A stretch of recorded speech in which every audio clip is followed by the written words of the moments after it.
Bueno, pues buenos días a todas y a todos. Gracias por acudir a esta comparecencia de prensa en la que vamos a dar cuenta de los actos convocados por UGT y Comisiones Obreras para el próximo 1 de mayo, que se van a concretar en la convocatoria de 73 manifestaciones conjuntas en todos los territorios de nuestro país y que, bueno, pues son una... no sé si es el récord histórico de convocatoria de manifestaciones, pero que en todo caso pues va a abrir una oportunidad para que todas las trabajadoras y los trabajadores de España puedan movilizarse un 1 de mayo, donde situamos el llamamiento, el eslogan que podéis ver en el cartel: subir salarios, bajar precios, repartir beneficios. Y creo que es difícil ser más concretos y sintetizar más cuál es el principal reclamo de las organizaciones sindicales para este año 2023, ¿no? Yo quiero situar tres mensajes. Yo creo que este es un 1 de mayo que no va a poder obviar, evidentemente, que estaremos muy cerca ya del inicio de un ciclo político trascendente para España, de un ciclo electoral, mejor dicho.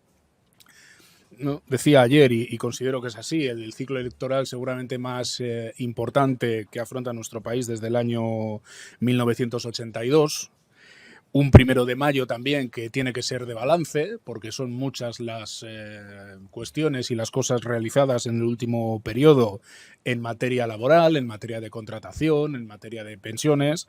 Pero un 1 de mayo que sobre todo y ante todo tiene que ser reivindicativo, ¿no? Ligado a esa necesidad de mejorar los salarios, de contener los precios y contener la inflación y de promover una distribución justa y equitativa de la riqueza. De forma breve, respecto a lo que me refería del ciclo electoral, del ciclo político, haremos en las próximas fechas un llamamiento al voto, a la participación democrática de las trabajadoras y los trabajadores, desde la autonomía y desde el no partidismo que tienen las organizaciones sindicales en España, pero eso no quiere decir que seamos ni neutrales ni equidistantes, y creemos que hay que llamar al voto a las opciones progresistas por parte de las organizaciones sindicales, ¿no? En España tiene mucha importancia la configuración de mayorías políticas en el ámbito autonómico y en el ámbito municipal. Ahí nos jugamos qué modelo de sanidad vamos a tener en el futuro, qué modelo educativo, qué estrategias sobre los cuidados y las políticas de atención a las personas dependientes, o también qué política de vivienda se va finalmente a implementar en nuestro país, porque, como sabéis, más allá de que se promulgue una ley de vivienda, las comunidades autónomas son al final las que tienen la competencia del desarrollo, de la implementación de las medidas para rebajar el precio de la vivienda, de las hipotecas y de los alquileres.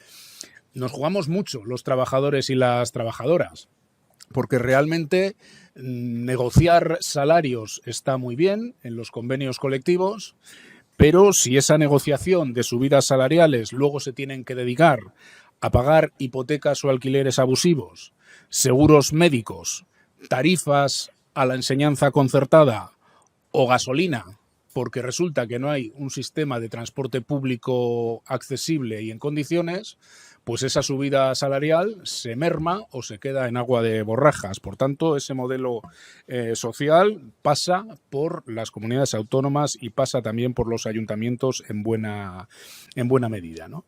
Y luego también porque yo creo que nuestro país se adentra en uno de los momentos más trascendentes, teniendo en cuenta que estamos atravesando importantísimas transformaciones, yo diría que inéditas transformaciones en nuestro modelo energético, en la posibilidad de un cambio en el modelo productivo español, en el impulso a través de los fondos de recuperación europeos, de los Next Generation, de la movilización también de recursos privados de inversión, de impulsar políticas industriales y políticas sectoriales que mejoren el tejido productivo, no solo en los grandes focos industriales históricos de España, sino también en la llamada España vaciada. Y ante esa oportunidad, que tiene también otros riesgos implícitos, pues no es lo mismo hacerlo desde una perspectiva de políticas de mayorías, de reivindicar y reforzar un contrato social del siglo XXI, o hacerlo desde otros parámetros, incluso algunos negacionistas, ¿no? Yo voy a hacer un paralelismo que puede parecer un poco forzado ante uno de los retos de política industrial, de política energética y de política sectorial que tiene España. Imagínense que en el siglo XVIII, ante la revolución industrial, alguien con aspiración a gobernar dice que es mentira que se pueda transformar la energía térmica del agua en energía mecánica, que la máquina de vapor es un invento de las élites globalistas y que la energía eléctrica es un engendro de la Agenda 2030 que quiere sacarnos del neolítico y que lo que mola es el arado y las mulas arando el campo. Pues, aunque es una comparación un tanto exagerada, algo de actual tiene cuando ante las oportunidades que los cambios en el modelo energético que se van a dar en el mundo le dan a España, hay quien niega la mayor. Hay quien niega que esto sea verdad. Hay quien dice que esto es un invento de determinadas élites y ese alguien puede gobernar este país. Ahí lo dejo, ¿no? Decía que es un 1 de mayo también de balance. Vivimos una crisis de precios muy importante, unas crisis consecutivas muy relevantes, pero donde creo que las medidas que hemos sido capaces de impulsar los sindicatos, comisiones obreras y UGT y comisiones obreras, conviene valorarlas en su justa medida porque son muy relevantes. En España prácticamente hemos conseguido proteger en mayor o menor medida del orden de 18 millones de rentas, ¿no? Si tomamos en cuenta el acuerdo de pensiones, la revalorización del 8,5% para 10 millones y medio de pensionistas, las 2 millones de personas pasadas que cobran el salario mínimo interprofesional y que lo han visto revalorizado en un 8%, las subidas salariales que afectan al entorno de 2 millones y medio de personas que han visto incrementados sus salarios en torno al 4 o 5% más bien, o los 3 millones de empleados y empleadas públicas que entre la subida salarial pactada y la concreción de la jornada en las 35 horas suman un total de 18 millones de personas cuyas rentas, insisto, de una manera o de otra hemos protegido con unas inflaciones muy, muy altas. Las cláusulas de revisión salarial, por ejemplo, en nuestro país han pasado de proteger en el año 2015 al 12% de los trabajadores a proteger a más del 21% en este momento. Pero es que de los convenios suscritos en el año 2022, el 42% de las personas afectadas por esos convenios tienen algún tipo de cláusula, ¿no? La contratación también da para hacer un balance satisfactorio en el sentido que estamos en tasas históricas de cotizantes a la seguridad social, y la reducción de la temporalidad sobre todo en el sector privado, pues es histórica, ¿no? Pero más allá de este balance, el 1 de mayo sobre todo va a ser y tiene que ser reivindicativo. Tenemos que recuperar el poder adquisitivo de los salarios y para eso hicimos un emplazamiento a las organizaciones empresariales que hasta ahora no ha dado resultado, y el emplazamiento es a suscribir un acuerdo por el empleo y la negociación colectiva. Dimos unos plazos que se están agotando paulatinamente. La negociación de los convenios colectivos en este año 2023 está arrojando mejores incrementos salariales, en algunos casos con movilizaciones, con intensas movilizaciones, y los sindicatos querríamos llegar a ese acuerdo en el ANC para poder orientar la negociación de los 1000 y pico convenios que tenemos por delante. Queremos, una vez más, acusar a la COE de irresponsabilidad, de falta de corresponsabilidad con su país y con la distribución de renta a través de los salarios. El 1 de mayo va a ser una fecha en la que, si no hay avances en el acuerdo, en la negociación con el ANC, vamos evidentemente a ir a un proceso intenso de movilización en la siguiente parte del año, porque no vamos a tolerar que los salarios paguen en el año 2023 también la crisis de precios que todavía sigue sufriendo nuestro país. COE sabrá a dónde quiere llevar la confrontación con las organizaciones sindicales. Las convocatorias de movilizaciones a veces se sabe por qué puerta se entra y no se sabe por qué puerta se sale. Y nosotros quisiéramos llevar esto de una manera ordenada y de una manera ágil. Esto me refiero a la ANC y al proceso de negociación colectiva de esos convenios. Y COE tiene que dar respuesta. Vamos a hacer, y con esto termino también, algún emplazamiento al gobierno.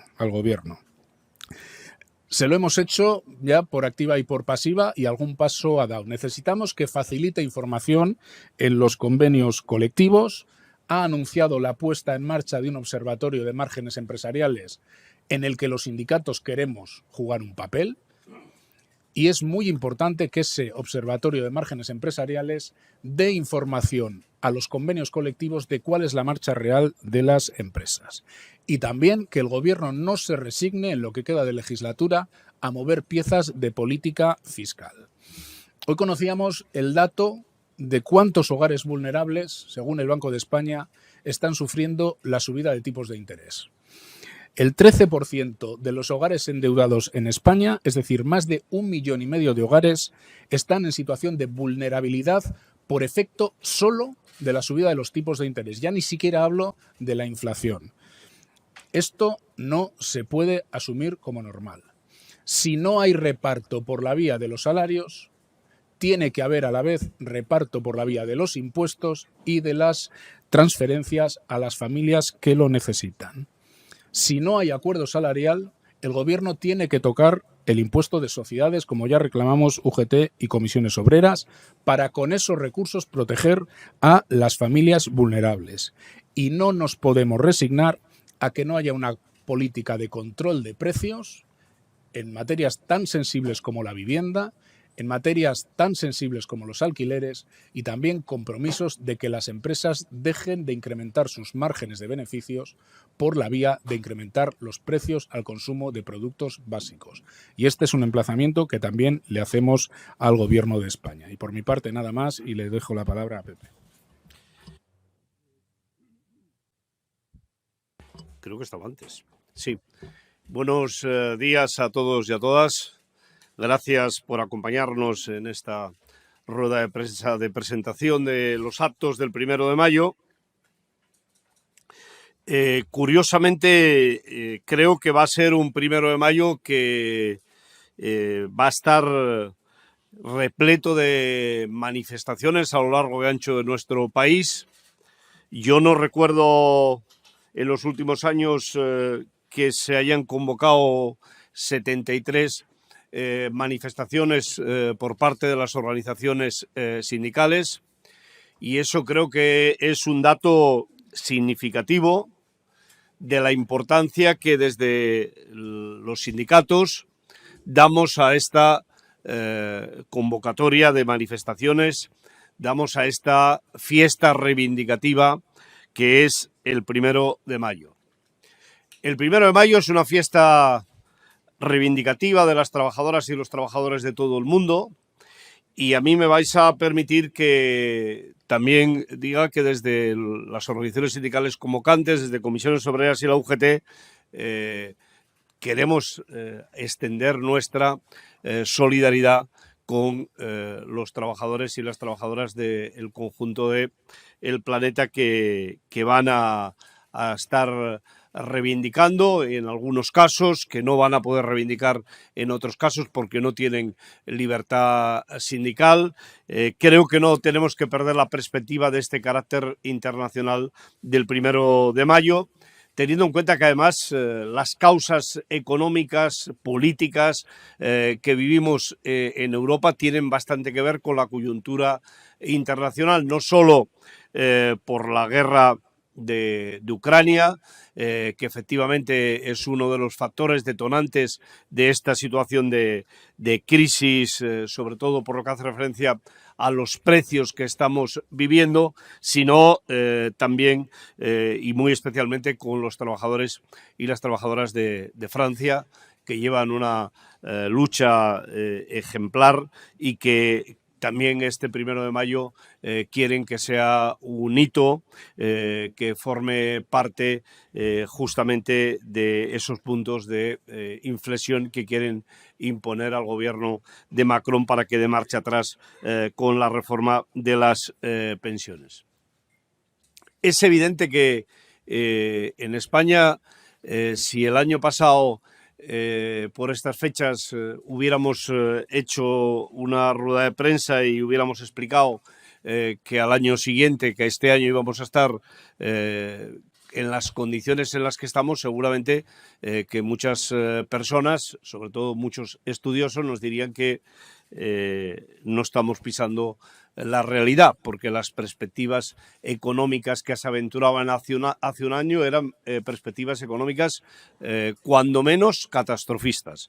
Y en ese sentido, yo creo que tenemos que celebrar que este 1 de mayo, seguramente también como consecuencia de una cuestión que venimos desarrollando en nuestro país en los últimos años, que es la concertación, que es la negociación, nos permiten ir a un 1 de mayo con algunas cuestiones muy importantes solventadas, con algunas cuestiones muy importantes que ya empiezan a dar sus frutos, que ya se empiezan a valorar de manera clara y de manera directa. Pasar de una temporalidad, de una precariedad en nuestro país del 27% a un poco más del 14%, creo que es un dato que pone de manifiesto hasta qué punto la reforma laboral tiene efectos muy positivos. La reforma laboral, que la centramos muy específicamente en relación con esa cuestión, pero que hay otras que yo creo que también nos aventuran que la reforma laboral está dando sus frutos. Me estoy refiriendo a los ERTEs como instrumento fundamental para solventar los problemas de crisis que se den en las empresas. Me estoy refiriendo a los propios cambios que se han hecho en la negociación colectiva, que creo que en buena parte son los que están permitiendo que estemos en un ciclo de negociación colectiva en la que claramente hay un cambio de tendencia que seguro que tiene que ver con nuestra campaña, con el trabajo que se ha venido realizando de más salario o conflicto, pero que en todo caso las normas que rigen la negociación colectiva creo que también desde ese punto de vista han sido importantes. Por no hablar del último acuerdo de pensiones, que tenemos y debemos poner en positivo, que hay que explicar a los trabajadores y a las trabajadoras de nuestro país, que hay que explicar a la ciudadanía, porque creo que la permanencia hasta el año 2050, que es la vigencia del acuerdo, en buena parte va a depender de si los ciudadanos y las ciudadanas de nuestro país hacen propio, sienten como el acuerdo como un instrumento muy importante para garantizar una jubilación digna. Récord desde el punto de vista de cotizantes a la seguridad social, desde el punto de vista de creación de empleo, pero aquí también hay que situar la otra cara de la moneda, que son las desempleadas y los desempleados que hay en nuestro país. Tenemos que ser plenamente conscientes que frente a esa situación de mejora de la economía, también nos encontramos con una situación en la que más de 3 millones de personas, según la EPA, no encuentran empleo, están en una situación de desempleo. Nos encontramos con una situación en la que seguramente que tenemos más de 500.000 de mujeres y de hombres sin papeles en nuestro país que tampoco encuentran empleo. Y además nos encontramos con una campaña muy potente de las organizaciones empresariales de falta de mano de obra. Y en ese sentido, este 1 de mayo también tiene que ser una exigencia a las administraciones públicas para que pongan los medios para que esas personas que están en desempleo tengan la oportunidad de orientarse, de formarse y de poder asumir algunos de estos empleos que hipotéticamente las empresas manifiestan que van a necesitar. En ese sentido, creo que este 1 de mayo tiene que ser también una exigencia a los empresarios para que sitúen cuáles son las necesidades de empleo que van a tener, pero que lo sitúen en forma de demandas. de empleo, y a la vez que sean conscientes de que para cubrir esas demandas de empleo hay que mejorar las condiciones de los trabajadores y de las trabajadoras. Podríamos decir cumplir con las condiciones de los trabajadores y las trabajadoras, porque muchos de estos sectores, si se cumplieran los convenios colectivos, ya mejoraríamos de manera sustancial.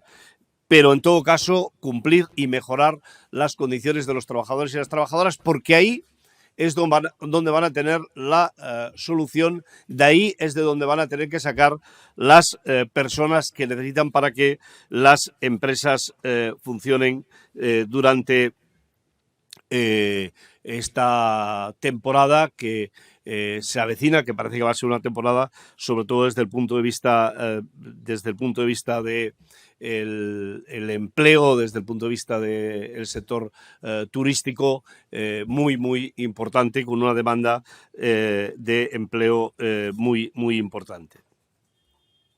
Antes se refería Unai. Este 1 de mayo lo vamos a centrar de manera muy especial en el reparto de la riqueza.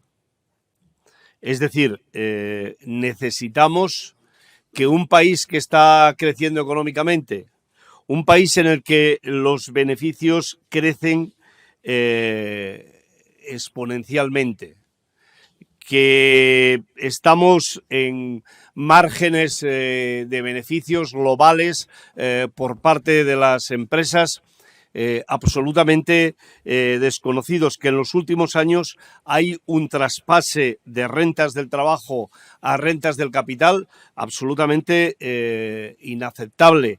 Estamos hablando de que en el año 78 el factor trabajo representaba el 67% del Producto Interior Bruto de nuestro país, y en el año 2001 estábamos en un 55%. Y eso ha continuado creciendo en los últimos años. Por eso es tan importante que retomemos las negociaciones del acuerdo de negociación colectiva.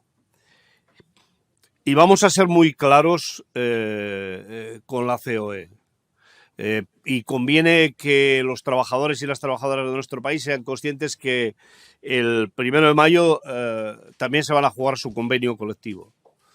Porque la COE tiene que sentir el aliento de las calles de nuestro país exigiendo que acaben con la avaricia, que acaben con la usura que representan en algunos casos los beneficios empresariales que vemos en los últimos años. Y que tiene que haber reparto, y que si no hay reparto el conflicto va a crecer. El año 22 ha sido un año de conflictividad muy importante en nuestro país. Es verdad que ha sido una conflictividad muy centrada en los convenios colectivos, uno por uno, pero si en un plazo muy breve de tiempo no tenemos un acuerdo con la COE continúa mirando para otro lado, con toda seguridad las movilizaciones no solo se van a mantener, sino que se van a generalizar entre los diferentes sectores. Y como muy bien antes decía Unai,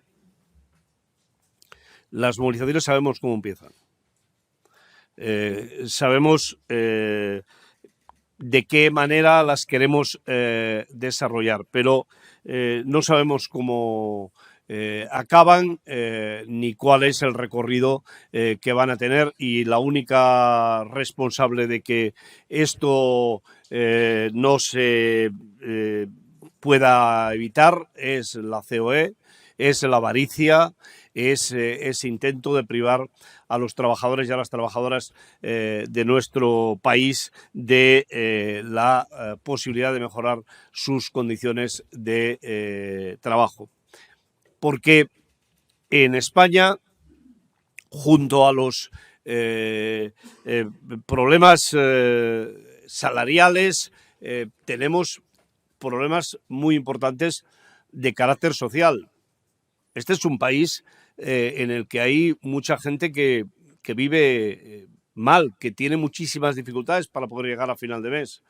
La inflación es un hándicap que está arruinando a muchas familias. La inflación, especialmente en los alimentos, están hundiendo a las familias más débiles a poder hacer frente y a poder mantener su nivel de vida. Y la COE tiene que ser consciente que eso lo hay que reparar a través de la negociación colectiva, a través de los salarios.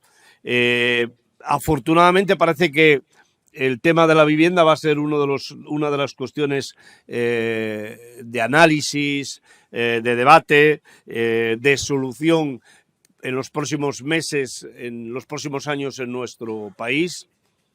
Ustedes saben que las organizaciones sindicales, junto con más organizaciones de carácter social, venimos desde hace mucho tiempo trabajando los temas de vivienda. De hecho, la ley de vivienda en buena parte es consecuencia de el trabajo de esas organizaciones y de las propias organizaciones sindicales.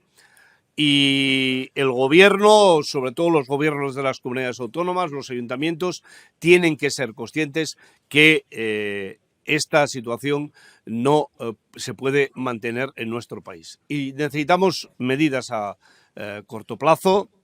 Efectivamente, algunas de ellas, de las que se han anunciado, pueden tener un impacto positivo, pero los problemas de vivienda en nuestro país necesitan políticas a medio y a largo plazo, necesitan puesta a disposición de los ciudadanos y las ciudadanas de vivienda social, protegida, de alquiler, y eso se hace sobre todo a partir de los ayuntamientos y las comunidades autónomas. Si hacemos eso, también estaremos arreglando algunos de los problemas que se plantean con la demanda de empleo por parte de las empresas. Uno de los gravísimos problemas que hay de movilidad dentro de nuestro país es la vivienda.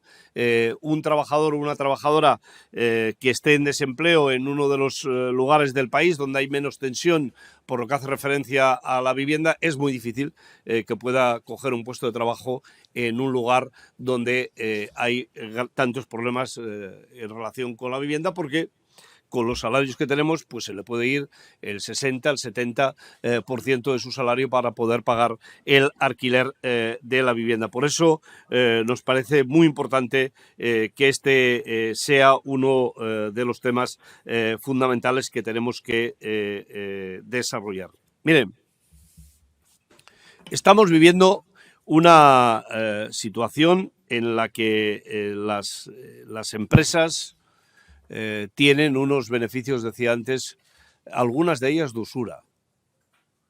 Y frente a esa situación tenemos que reaccionar a través de los salarios, pero hay que hacer algo más, porque algunas veces estos beneficios de usura que tienen algunas empresas no solo es a cuenta de los salarios de los trabajadores y las trabajadoras, sino de la propia usura que utilizan con otras empresas, con autónomos que están trabajando para ellos. Por eso también sería bueno que los pequeños y medianos empresarios de nuestro país, los autónomos que tienen algún empleado o que no tienen ningún empleado, sean plenamente conscientes que el problema no son los trabajadores y los salarios de los trabajadores de sus empresas, no es el salario mínimo interprofesional, sino que son las grandes corporaciones, son las empresas que subcontratan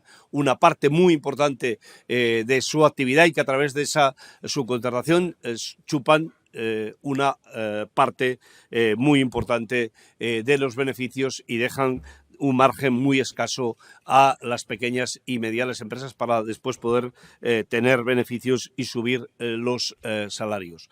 Por eso nos parece que también desde ese punto de vista sería bueno pues que las organizaciones de autónomos, las organizaciones de pequeñas y medianas empresas no continúen presionando sobre los salarios, sino que presionen sobre los que se quedan sus beneficios en estos procesos de segregación de la actividad económica en nuestro país.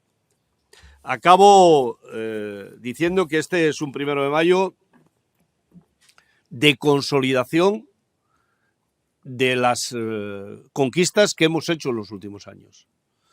Creo que tenemos que ser conscientes que las conquistas más importantes que ha hecho el sindicalismo a través de la concertación, a través del diálogo, no están reconocidas en la medida que deberían de estarlo desde el punto de vista político.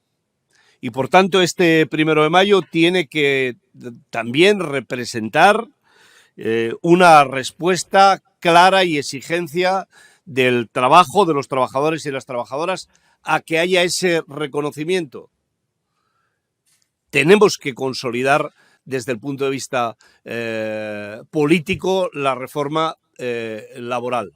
Y ustedes saben que ha habido una gran distorsión entre la aprobación que se hizo en su momento con patronales, con organizaciones sindicales y el voto en el Parlamento que se consiguió por la equivocación de un diputado. Eso hoy, a pesar del avance, a pesar del reconocimiento de la situación mejor que hay, todavía políticamente no está reconocido. Y ocurren cosas similares, no idénticas, pero similares, por lo que hace referencia a la reforma de las pensiones. Por eso es importante que el 1 de mayo sirva para consolidar y a la vez también para consolidar un proceso de diálogo como instrumento, un proceso de concertación como instrumento de resolución de las políticas en nuestro país. Y un 1 de mayo reivindicativo, porque hay problemas que tienen que ver con los salarios, pero porque hay problemas que tienen que ver con la seguridad y salud de los trabajadores y de las trabajadoras en nuestro país, que tienen que ver con la falta de efectivos por parte de la inspección de trabajo para poder hacer cumplir la legislación, que tienen que ver con la necesidad de continuar implementando políticas sociales. Gracias.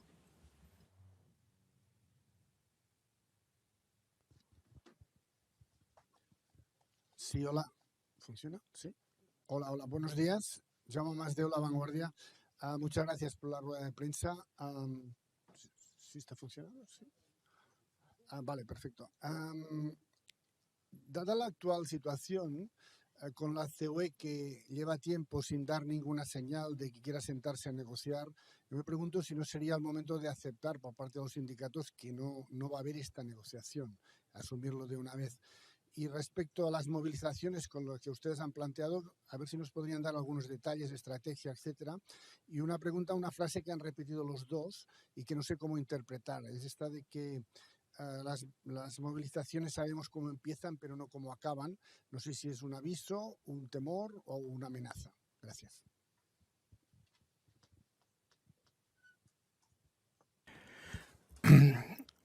Bueno, nosotros estamos viendo una actitud de mucha resistencia por parte de COE a negociar en serio. Nosotros le hemos dicho más de una vez a COE que el diálogo social y la negociación colectiva, que el diálogo tanto tripartito como bipartito, no es ir de tertulia y no es juntarse para hablar. Esto lo dice mucho el presidente de la COE, ¿no? Si hablamos, digo, no, es que esto no va de hablar, esto va de negociar y esto va de hacer propuestas serias. Y COE se ha caracterizado hasta ahora por no hacer prácticamente ninguna propuesta en todos los procesos de negociación. No solo de la ANC, sino de las propias pensiones, ¿no? Y por tanto, no queda mucho tiempo para acabar de definir qué quiere hacer COE respecto a la ANC. Hay contactos, pero no hay una negociación digna de tal nombre en este momento. Y por tanto, son apenas 10 días lo que tenemos por delante, no quedan, aquí estamos hoy, no sé ni a lo que estamos, sí, justo 11, 12 días, para que COE realmente muestre una voluntad de negociación. La estrategia de movilización adelantaba algo el secretario general de la UGT, ya lo hemos dicho en otras ocasiones, ¿no? Los convenios colectivos son convenios que cada uno lleva su lógica de negociación, sus ritmos, sus contrapropuestas patronales, y a partir de ahí, pues a veces se dan escenarios de movilización y otras no, pero en general son escenarios, digamos, diferenciados. Si vamos a un proceso de movilización intensa, con toda seguridad los sindicatos lo que plantearemos serán movilizaciones que trasciendan del ámbito estrictamente sectorial de cada uno de los sectores. Pero esto lo definiremos y lo acabaremos de lanzar, llegado el caso, pues en el entorno del propio 1 de mayo, ¿no? Y en la expresión de esto se sabe cómo empieza, pero no se sabe cómo acaba. Bueno, cada uno explica lo que ha querido decir. Yo lo que quiero decir es que en nuestra opinión o en mi opinión, actualmente los procesos de movilización social calan en función de variables que no siempre son fáciles de prever. La reforma de pensiones del año 2013 se hizo en el año 2012-2013. La gran movilización de las personas pensionistas en España llegó a partir del año 17-18, después de las marchas que convocamos Comisiones Obreras y UGT en verano del año 2017, y cuando en el año 18 llegó una cartita a los pensionistas de este país que valía más la carta y el sobre que lo que se les revalorizaban las pensiones con el 0,25. Y cientos de miles de personas salieron a la calle porque se les había tocado su dignidad como pensionistas. ¿Era previsible eso un mes antes, cuando esas movilizaciones en el año 2013 no habían tenido esa dimensión? Pues no lo sé si era previsible o no, pero surgió. Y la inflación actúa como una termita, ¿eh? La inflación no es una reforma que de repente te lamina un derecho o te disminuye la revalorización de la pensión. La inflación es una termita que va impidiendo cada vez a más personas llegar a fin de mes porque le resta los salarios reales y genera un malestar soterrado en la sociedad. Y una sociedad que ayer está llenando los servicios de hostelería de este país en la Semana Santa, a lo mejor mañana demuestra de una forma desordenada o imprevisible ese malestar que está provocando la inflación. Y a los sindicatos se nos suele apelar mucho a la responsabilidad de no inducir esos procesos de movilización desordenados que puedan generarle un problema al país. Y los sindicatos creo que hemos tenido un ejemplo de corresponsabilidad durante estas últimas crisis. Pero le decimos a la COE, si no hay un acuerdo, nosotros vamos a promover la movilización. Y la movilización se sabe por dónde se empieza, normalmente por los sectores que tienen el convenio negociándose, y luego no se sabe lo que prende en la sociedad. ¿Preveía Macron esta reacción en Francia con el tema de las pensiones? Pues no tengo ni idea, pero a lo mejor no. A lo mejor no. Y a lo mejor la movilización en Francia no responde solo a lo que racionalmente es que le incrementen 2 años para acceder a una pensión, por cierto, con 41 años y medio o 43 cotizados, que aquí se mezcla todo. A lo mejor responde a otros malestares que han confluido en ese movimiento y que le están poniendo al gobierno de Francia contra las cuerdas. Bueno, pues le decimos a COE. COE sabrá qué escenario quiere para la segunda parte del año. COE sabrá cómo quiere afrontar el proceso electoral y la posibilidad de cambio o de continuidad del ciclo político. COE tendrá que saber, en los procesos de inversión que tienen que hacer las empresas para afrontar la transición digital y energética, si lo quiere hacer con una negociación colectiva más o menos ordenada o más o menos desordenada. Pues ellos sabrán. Pero desde luego, por parte de Comisiones Obreras, la paciencia se ha acabado. Nosotros no vamos. Otra cosa es que convoquemos movilizaciones y la gente no se movilice. Pero nosotros, desde los convenios colectivos, desde el malestar por la inflación y por la pérdida de poder adquisitivo de mucha gente, no vamos a reparar en mensajes de que hay que movilizarse. Y si esto genera una movilización de carácter general, pues que COE se atenga a las consecuencias. Eso es lo que, de alguna manera, yo quiero decir con el que estas cosas se sabe por dónde se entra y no se sabe muy bien por dónde se salen. Nosotros hemos sido corresponsables. COE no ha sido corresponsable en esta crisis de precios. Por tanto, que tomen nota y que valoren pros y contras de seguir con esta actitud, ¿no? Es evidente que a día de hoy no damos por cerrado el ciclo, de la misma manera que es evidente el ciclo de negociación con la COE para la ANC, de la misma manera que es evidente, porque lo venimos diciendo desde hace semanas, que esto se acaba. Es decir, un acuerdo de estas características, si no se implementa después de el tiempo que llevamos aparentemente con negociaciones abiertas, para los trabajadores y las trabajadoras de nuestro país, para las personas que tienen pendiente la negociación de su convenio, no aporta nada positivo. Y por tanto, la COE tiene que saber que tiene días, semanas, para poder concretar una propuesta que dé lugar a un acuerdo que tenga como base la situación económica de las empresas, que tenga como base la situación económica de nuestro país, que tenga como base los beneficios empresariales que se conocen y que además creo que en los próximos días vamos a ir viendo cómo las grandes corporaciones de nuestro país van a ir dando los resultados que también tienen que saber que esos son elementos que indignan a una parte importante de la población,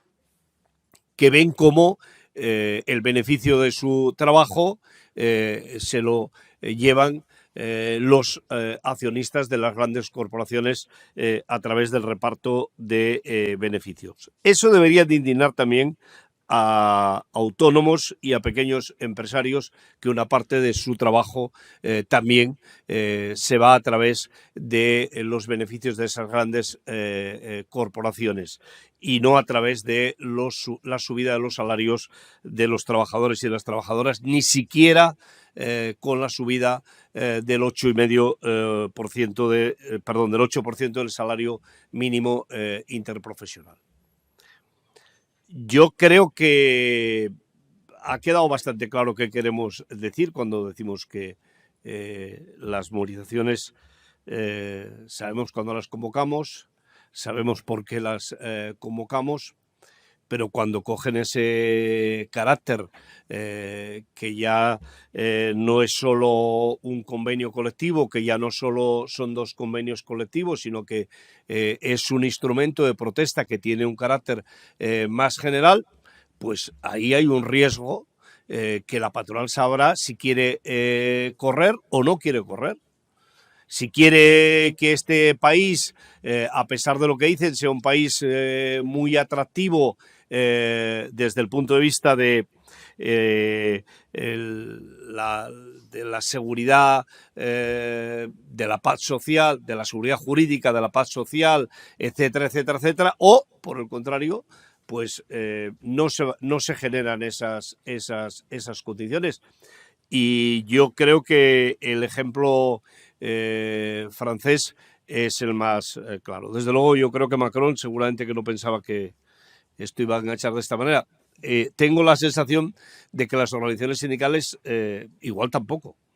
Porque en todo caso lo que se ha convertido es un instrumento de visualización de esa disconformidad con la que se está atendiendo a las necesidades y repartiendo los beneficios en las sociedades.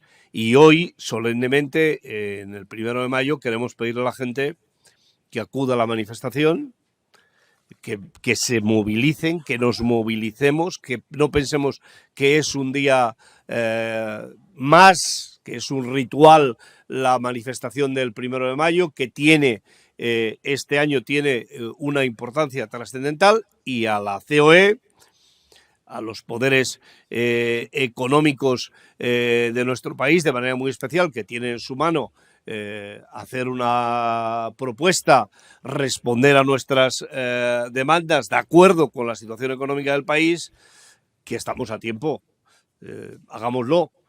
Pero yo creo que ni se debe de tomar como una amenaza, porque no lo es, ni se debe tomar como una advertencia, porque tampoco lo es, sino sencillamente se trata de constatar una realidad que es evidente que se puede vivir en nuestro país. Hola, gracias por la rueda de prensa. Elsa, de la cadena SER. Quería saber, la patronal, cada vez que se habla de márgenes empresariales, de fiscalizar estos márgenes empresariales, habla de intervencionismo. Ya nos ha comentado en varias ocasiones que no está de acuerdo con lo que ha planteado el Gobierno ni con lo que plantean ustedes. No sé si les da alguna pista en estas negociaciones de cómo ellos plantean que se pueda fiscalizar esto de los márgenes, cuando es algo que ellos también han pedido muchas veces, ver los sectores cómo van para subir o no salarios. Mi segunda pregunta es si se plantean, si no se llega a ningún acuerdo, si se plantean una huelga general a la patronal. Sería a lo mejor la máxima expresión de la protesta.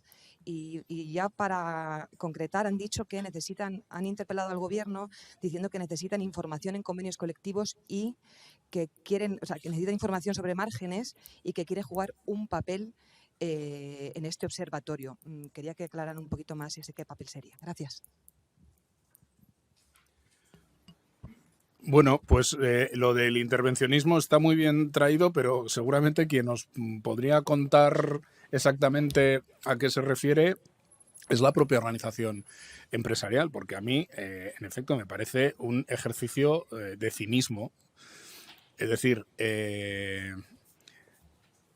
ordinariamente las patronales han dicho que los salarios no debían ligarse a los precios, a la evolución de los precios, sino que debían ligarse a otras variables, básicamente a la marcha de la economía y la marcha de las empresas o de los sectores. Y cuando le hemos cogido la palabra y hemos dicho estamos dispuestos a que al menos las cláusulas de revisión jueguen con la referencia no solo a la inflación en exclusiva, sino también a alguna otra variable, pero claro, siempre y cuando esa otra variable sea constatable en un dato objetivo, que no se lo inventa el Gobierno, que no se lo inventan los sindicatos, que son los que las empresas dan a la hacienda pública. Dice, no, que eso es intervencionismo. ¿Pero qué intervencionismo es ese? ¿Y el IPC es intervencionismo? No es un dato público. ¿Y el PIB no es intervencionismo? Es un dato público. Es cinismo. El problema es que las patronales en España tienen aversión a la transparencia de los datos económicos. Ese es el problema. El problema es que no quieren dar cuenta de cómo se distribuyen los márgenes empresariales porque se les cae el discurso de que no están repartiendo los beneficios con los trabajadores.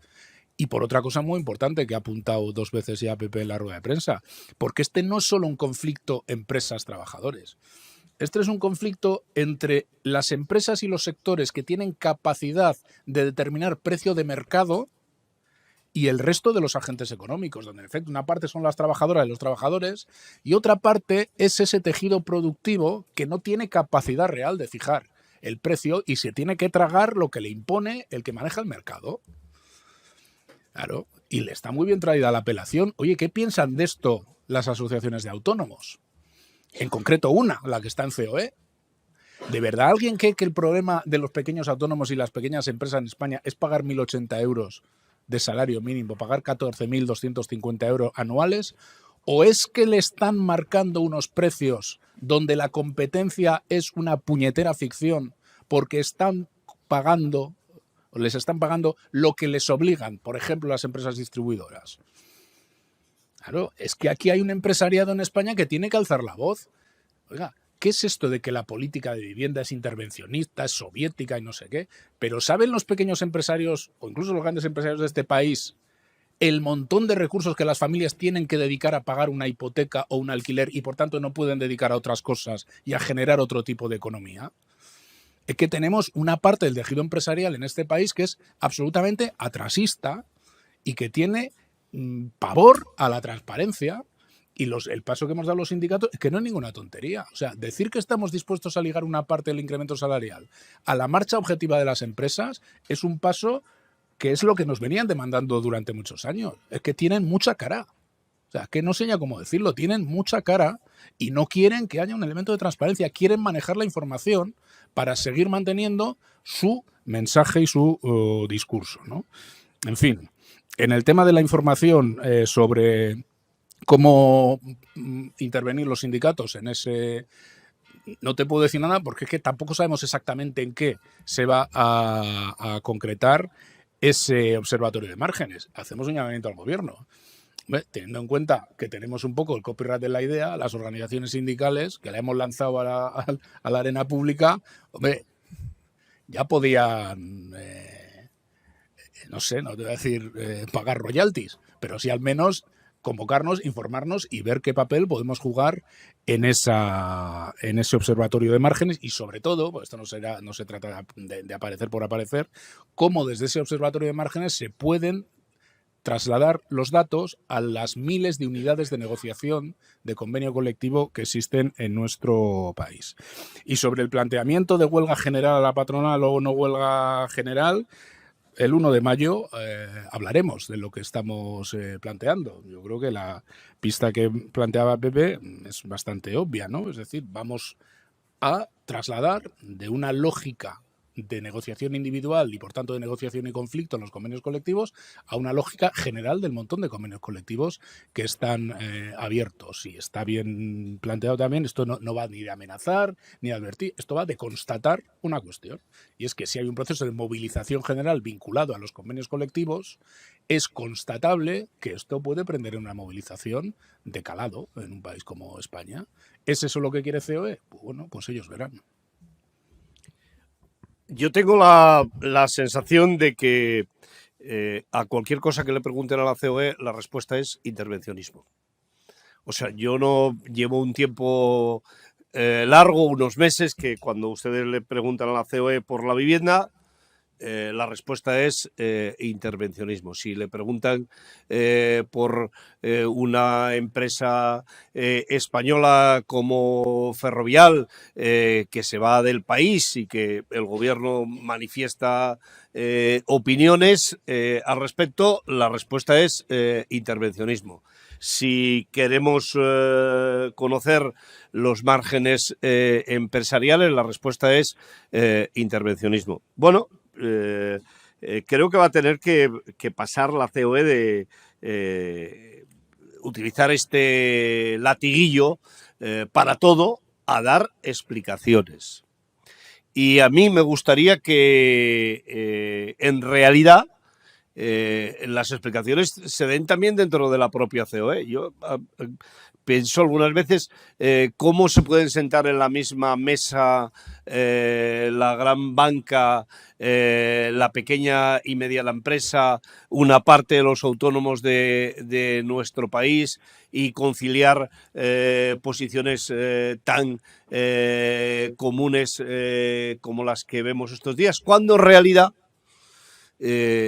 efectivamente el cambio de la situación económica, el cambio de la situación productiva de nuestro país sitúa que en estos momentos los autónomos, una parte de los autónomos, una parte de los pequeños y medianos empresarios de nuestro país se la juegan a la hora de determinar las reglas de juego entre la gran empresa y el resto de las empresas. Y esta es una cuestión que es sorprendente que no aparezca nunca. No ha aparecido durante la pandemia, cuando los bancos adjudicaban los créditos que tenían que haber dado a las empresas para la pandemia, los adjudicaban a otras empresas que nada tenían que ver con la pandemia, servían para asegurar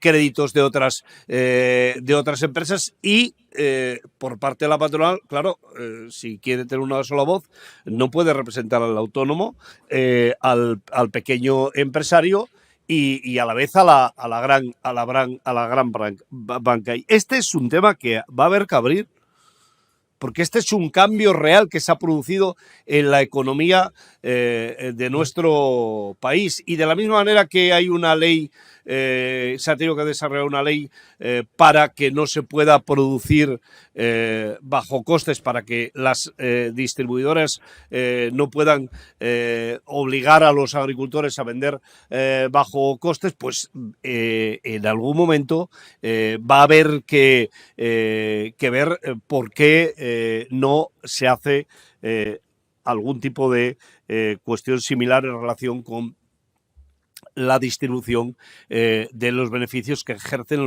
las grandes empresas, los grandes consorcios sobre el resto de las empresas. Y a mí me parece que ese es un tema que tiene una gran importancia y una gran trascendencia, y que los sindicatos lo tenemos que poner de manifiesto, porque en buena parte ahí también nos jugamos los salarios y las condiciones de trabajo de los trabajadores y las trabajadoras de nuestro país. Por eso nos parece importante situarlo.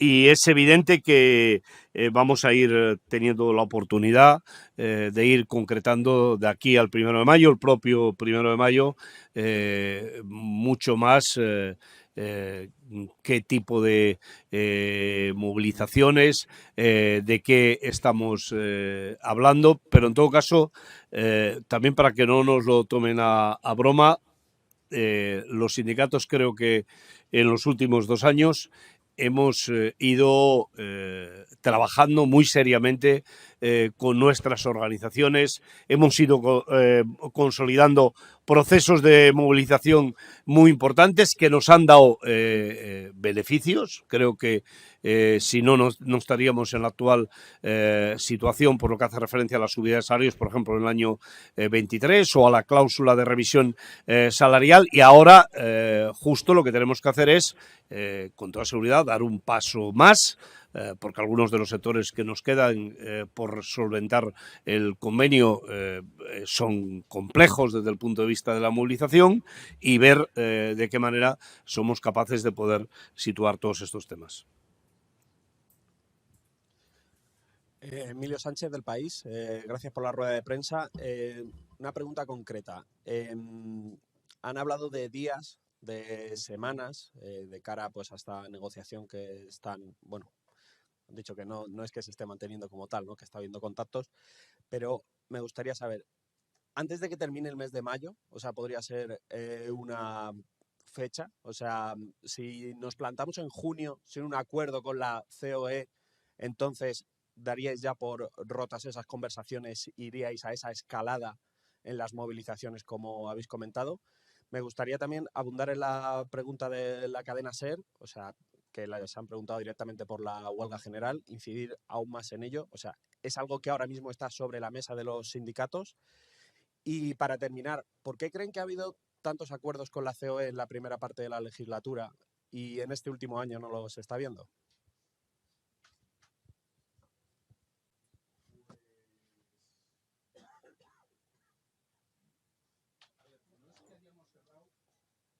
Un día o una semana para dar por finiquitada la negociación. Por tanto, quiero ser prudente, porque lo que hagamos evidentemente lo vamos a hacer de forma conjunta los dos sindicatos. Pero sí hemos reflexionado en una clave. Es decir, esto no se va a alargar indefinidamente. O hay un acuerdo o no hay más negociación. No vamos a hacer que una negociación sin contenido sea una especie de efecto placebo sobre la negociación de los convenios que estén por venir. O hay un acuerdo o la negociación se va a romper. Y si se rompe la negociación, es muy probable que una buena herramienta como la ANC haya sido enterrada. Porque COE también tiene que tener una cosa clara. En un momento en el que toca distribuir los costes de la inflación, no puede borrarse del mapa esperando que cuando este país vuelva a tener algún problema que exija una cierta contención salarial, volvamos a estar recuperando una ANC solo cuando le interesa a COE. Que se olviden de ese escenario. Es una irresponsabilidad por su parte dejar desaparecer un elemento que ha sido tan importante en momentos muy complicados en la vida económica y social de este país, como los acuerdos por el empleo y la negociación colectiva. Es una irresponsabilidad en un país que tiene un modelo de negociación colectiva, que por un lado hay grandes sectores estatales, pero por otro lado está muy atomizada en los ámbitos territoriales y no digo ya en el de empresa, con lo cual es muy difícil gobernar miles y miles de procesos de negociación. Es una irresponsabilidad dejar morir una herramienta de estas características, que además mete muchos elementos cualitativos, porque no todo es salario. Si es que la leche de tener esto empantanado, aparte de los salarios, es que un montón de elementos de adaptación de la legislación laboral, en contratación, en digitalización, en desconexión digital, en otras cosas, no estamos siendo capaces de pactar cosas que podríamos pactar porque no resolvemos el tema salarial. Entonces, eso lo pueden tener claro. No vamos a estar estirando como un chicle esta negociación. O hay acuerdo en términos parecidos a lo que tú has dicho, o esto se va al garete. Yo creo que esto sí lo tenemos bastante contrastado. No hay una fecha, no hay un día de... Pero esto lo pueden tener claro. No voy a ir más allá en lo que le he contestado a Elsa sobre la posibilidad de esa huelga general, no huelga general. Estamos hablando, en todo caso, como digo, de movilizaciones ligadas a la negociación colectiva, porque sería absurdo que ahora los sindicatos abriéramos los oídos a quien, por ejemplo, pues quiere plantear una movilización general en torno a las pensiones, porque la ve en Francia. Bueno, que de verdad sería del género tonto que un país que introduce recursos adicionales en el sistema de pensiones y que la revaloriza al 8,5% y donde si tienes 37 años y pico, 38 y medio cotizados en el año 2027, te vas a seguir jubilando con 65 años, sería del género tonto perder la cabeza y meternos en dinámicas que no corresponden. Estamos hablando siempre ligado a la negociación colectiva, ¿no? Y sobre el por qué llegamos a acuerdos en la primera parte de la legislatura, esto es opinable. Yo voy a decir lo que opino. Yo creo que hay dos razones. Una es política y ahí no voy a entrar porque esto sí que es una especulación por mi parte, la proximidad del ciclo electoral. Pero sobre todo porque en la primera parte de la legislatura lo que hubo fueron un montón de recursos públicos para salvar las empresas y para salvar el empleo, fundamentalmente en los ERTE, y ahora se trata de repartir el coste de la guerra de Ucrania entre salarios, beneficios y recursos públicos. Y COE ha decidido, hasta ahora, que paguen el pato otros. Es decir, cuando había recursos para salvarnos, ahí sí entran a la negociación y al acuerdo. Cuando esto va de que no todo lo paguen los recursos públicos y los salarios de la gente, se borran del acuerdo general y vamos convenio a convenio. Bueno, pues si vamos convenio a convenio, no sé exactamente para qué leches entonces sirve una organización empresarial de carácter general. Que recapaciten, que recapaciten. Brevísimamente, yo creo que tú mismo en la pregunta tienes la respuesta.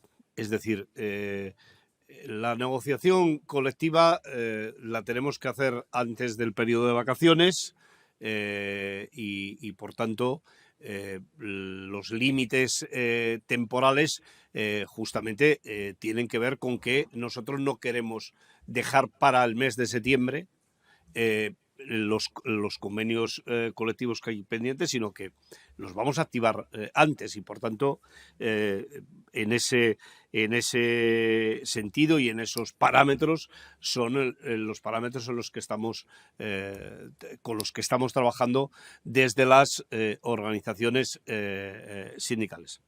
El carácter de huelga general o no yo creo que tenemos que marcarlo en el contexto de la reivindicación que tenemos encima de la mesa. Yo he ido hace 2 semanas a una de las movilizaciones en Francia, que el traslado que se hace en España es de huelga general y en realidad no tiene nada que ver con la huelga general que nosotros convocamos. Son movilizaciones sectoriales amplias, que es un modelo de movilización diferente al que nosotros entendemos por la convocatoria de una huelga general. Por tanto, la respuesta creo que la vamos a dar más concretamente en el entorno del 1 de mayo, pero estamos hablando de un conflicto que tiene una raíz, que es la negociación de los convenios colectivos, y es en ese contexto, en el contexto en el que se van a ceñir las movilizaciones. No tiene ningún sentido que convenios colectivos firmados con el IPC más una cláusula de revisión salarial pura, metamos a esa empresa, metamos a esos trabajadores en una convocatoria de estas características. Y hay muchos convenios colectivos de muchas empresas, de algunos sectores que efectivamente se han hecho dentro de unos márgenes de normalidad. Si hablamos de negociación colectiva, pues estamos hablando de esto. Buenos días, Lucía Palacios, de la agencia Colpisa. Cuando presentasteis la propuesta conjunta, creo que fue el pasado 1 de marzo, yo había entendido que se había dado de plazo 2 meses hasta el 1 de mayo para alcanzar un acuerdo. Estamos sin acuerdo, no sé si se ha ampliado ahora el plazo, entiendo, hasta antes del verano. Y si se ha ampliado el plazo, también entiendo que igual es porque las conversaciones o esos contactos informales no van tan mal. No sé si nos pueden especificar un poco eso. Si se ha ampliado el plazo, ¿qué tipo de contactos estáis llevando a cabo? Si son contactos telefónicos, si son reuniones, cuántas reuniones se ha hecho, si son los negociadores habituales y también si ha habido algún tipo de propuesta por parte de la COE.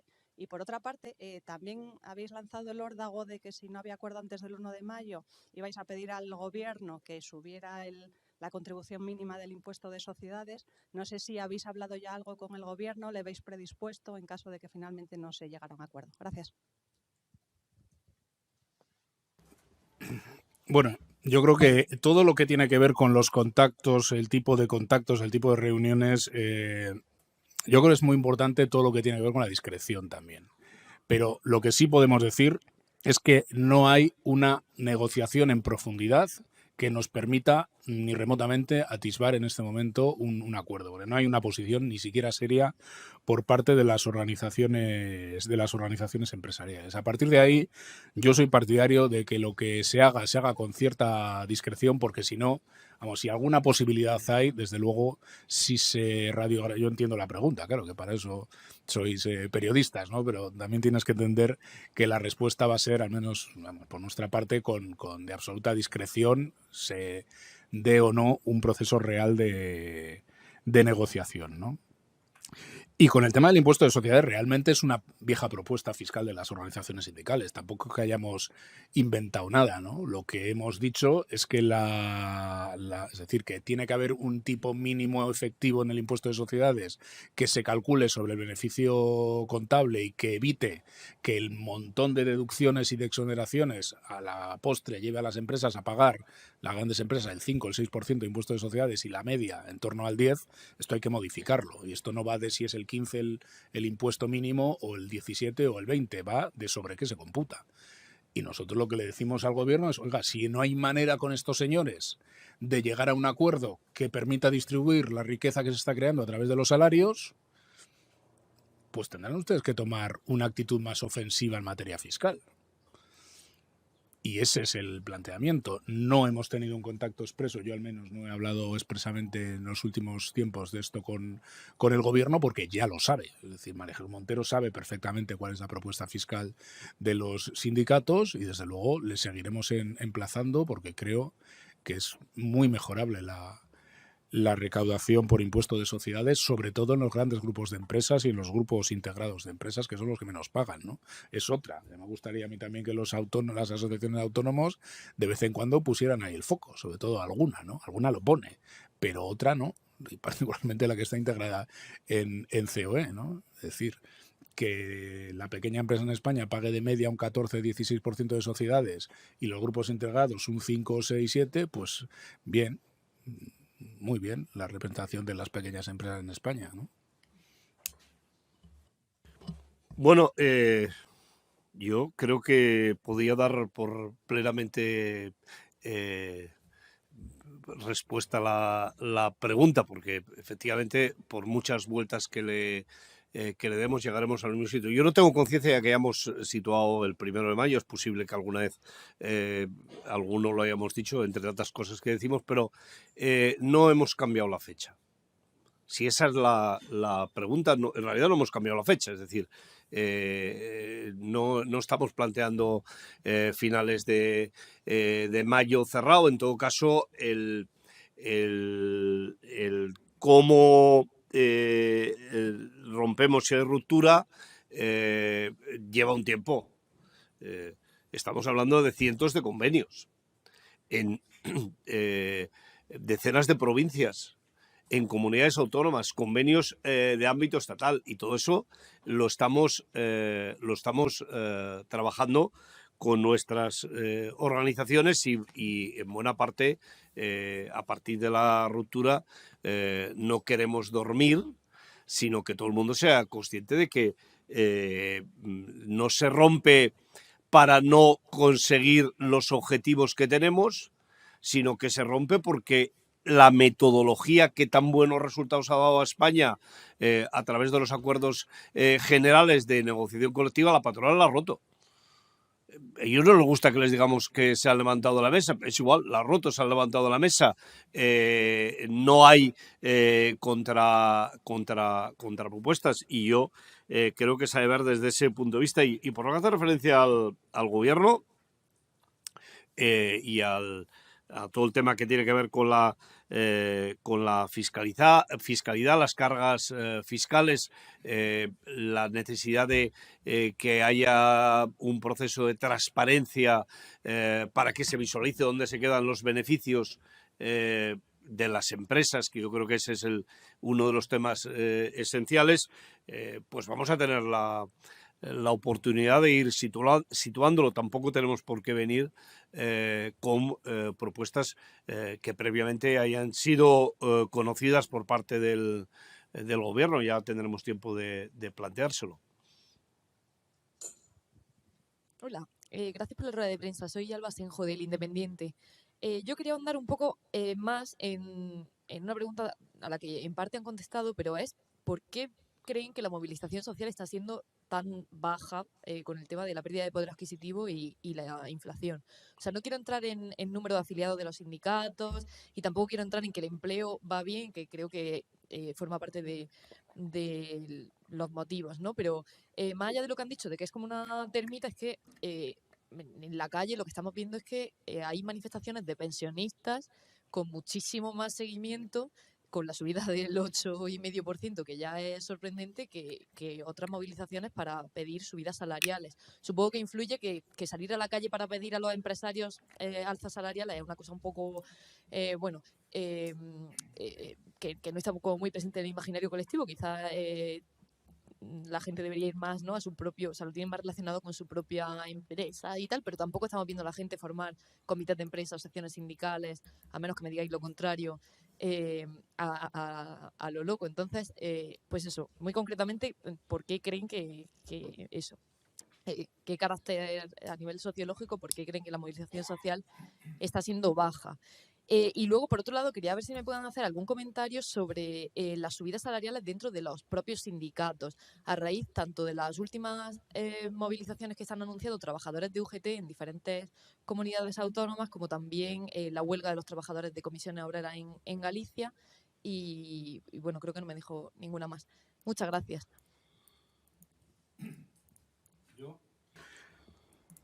Yendo un poco por partes, porque esto se pregunta bastante, esto de la movilización, ¿no? Bueno, primero, yo las manifestaciones de pensionistas no dudo que las haya, pero yo no las he visto. Yo no he visto en España manifestaciones de pensionistas de más de 3 docenas de personas el otro día en Madrid diciendo cosas muy raras y cosas, dicho sea de paso, en algún caso bastante de derechas, aunque alguno no se dé cuenta desde algún sindicato minoritario que plantea cosas un tanto rarunas, ¿no? Pero bueno, no voy a entrar ahí porque no creo que haya manifestaciones de pensionistas. Primero, a ver, esto va por barrios y yo niego un poco la mayor. En España hemos asistido a algunas movilizaciones laborales de muchísima intensidad en el último periodo.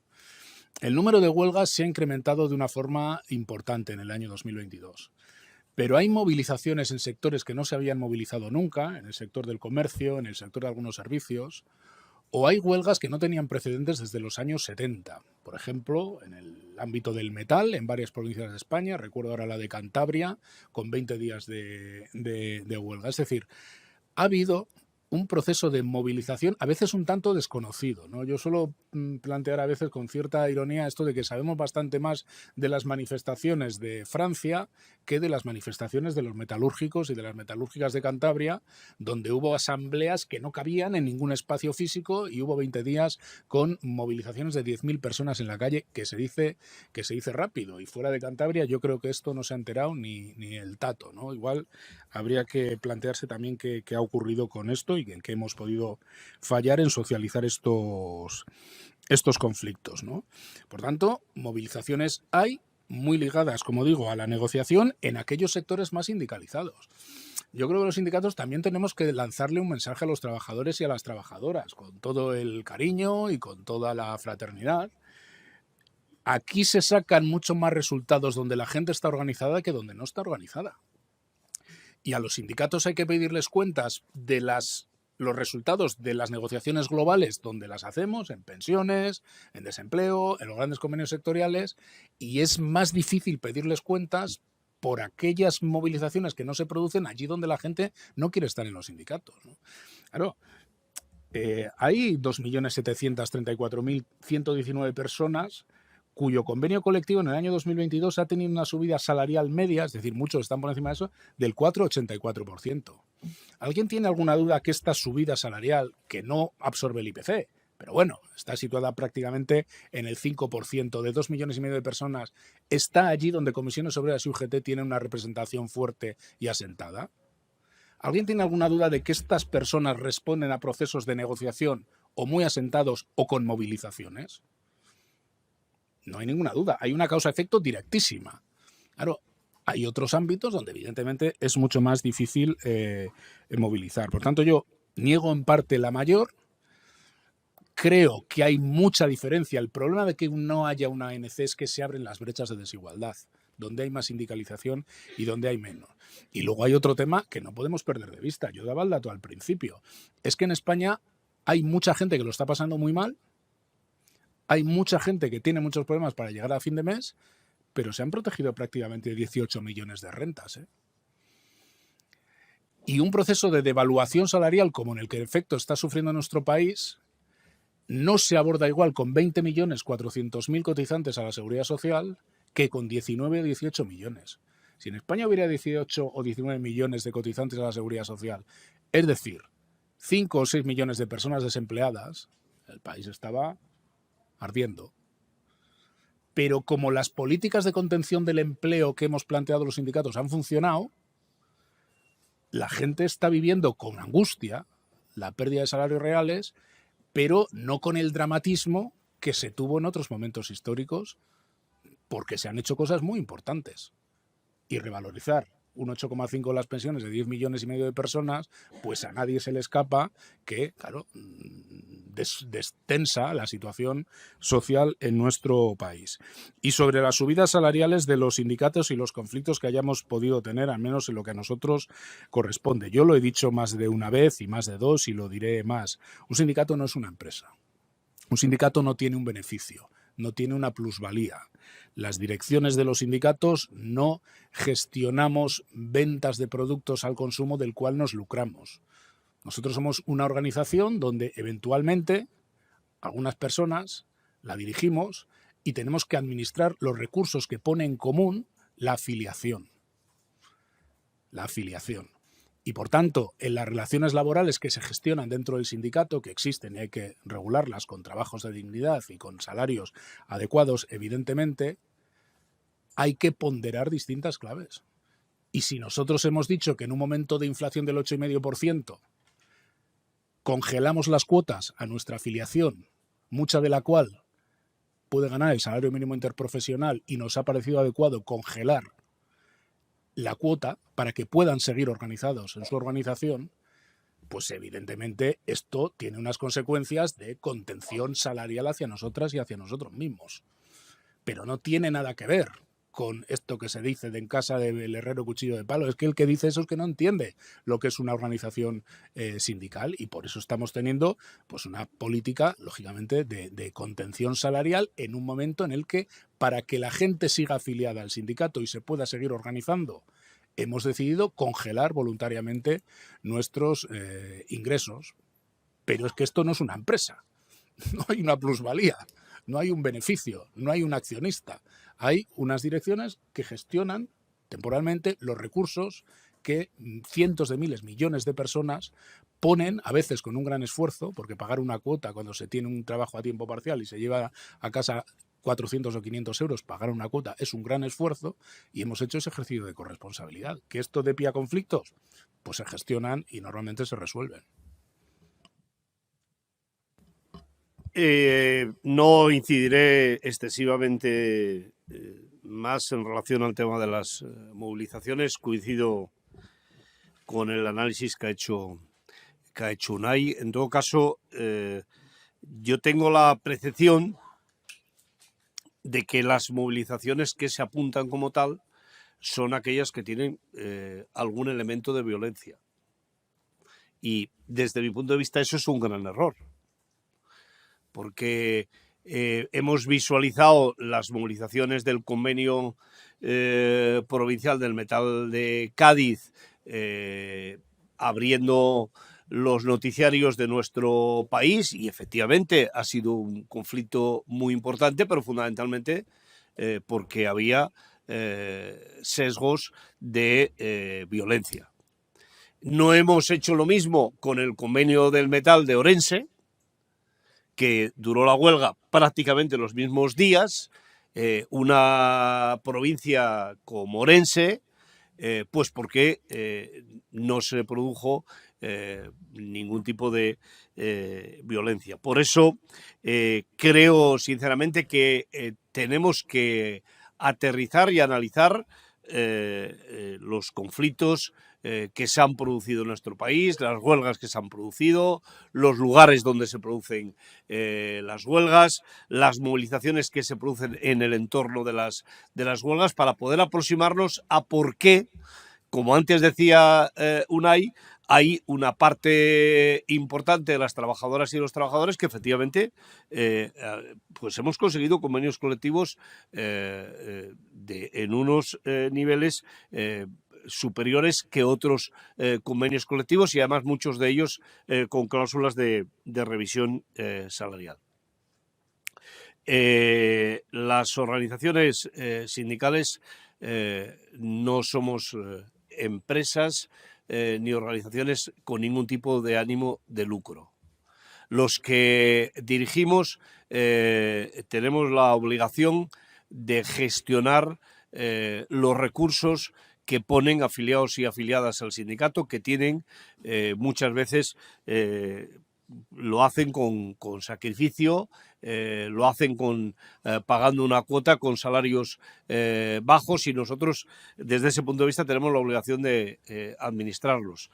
Se puede intentar buscar todas las contradicciones que se quieran, y efectivamente seguramente que las habrá, pero a mí me parece que no se puede enmarcar de ninguna de las maneras esta situación con la situación en la que se vive en el país, con unos beneficios como los que están teniendo las empresas en nuestro país, y pensar que eso se puede trasladar y extrapolar a todos los ámbitos, incluidas las organizaciones sindicales. De cualquier manera, a mí me parece sano y saludable, porque quiere decir que efectivamente hay vida, que se produzcan estas situaciones, que en todo caso tenemos que llevar con absoluta normalidad, porque si seguimos el principio de que las organizaciones sindicales en su casa tienen que aplicar siempre lo que reivindican,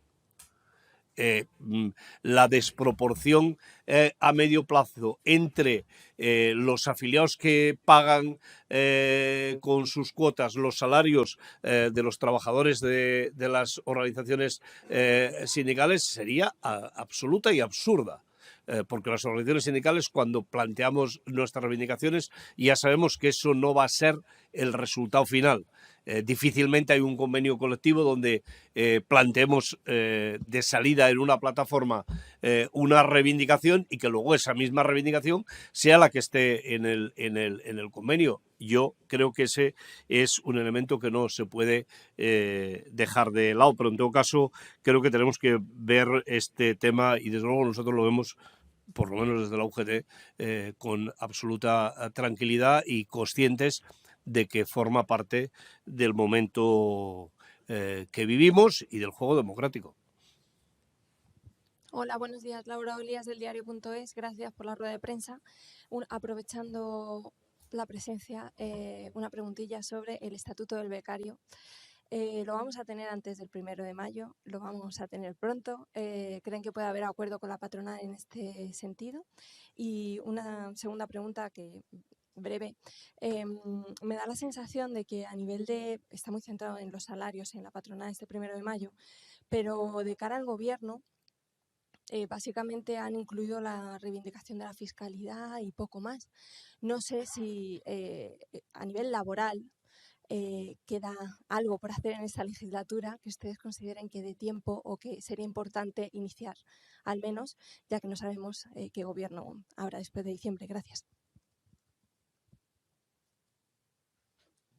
Pues sinceramente me pillas un poco con lo del estatuto del becario porque ahora mismo no tengo en la cabeza si ha habido alguna reunión últimamente, pero este es un tema que hay que solventarlo ya, porque vamos, viene coleando, ya ni me acuerdo desde dónde, se había lo que alejado la posibilidad de un acuerdo en un determinado momento, luego se han reconducido de alguna manera las cosas y desde luego esto no puede tener mucho más recorrido, pero sinceramente no sé si en estos últimos días, entre unas cosas y otras, no tengo constancia de que haya algún cambio. En todo caso, pues como bien planteas, esto tiene que resolverse rápido porque no da más de sí la negociación, ¿no? Y de cara al gobierno, bueno, hemos planteado alguna cuestión concreta aquí hoy porque hemos hablado mucho de las cuestiones más generales o más genéricas, ¿no? Pero claro que hay que seguir reivindicando cosas. Estamos en algún conflicto abierto no menor, como en el sector de la justicia. Tenemos reivindicaciones al gobierno. Bueno, nosotros somos conscientes de que el momento preelectoral pues da ya para lo que da, pero ese no es nuestro problema.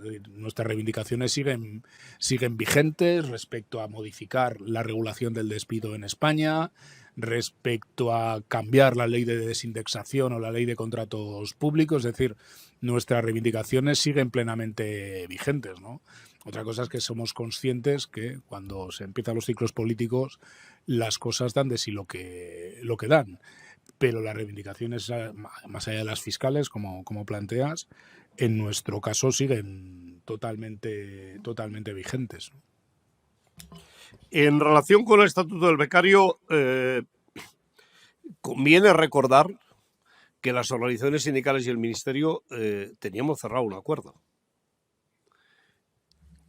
Que la COE nos pidió volver a abrir la mesa porque querían incorporarse al acuerdo y que las organizaciones sindicales, haciendo un esfuerzo muy considerable, porque cuando tienes cerrado un acuerdo, incluso en el caso de la UGT, ya ratificado por los órganos de dirección del sindicato, volver a abrirlo es una cuestión compleja.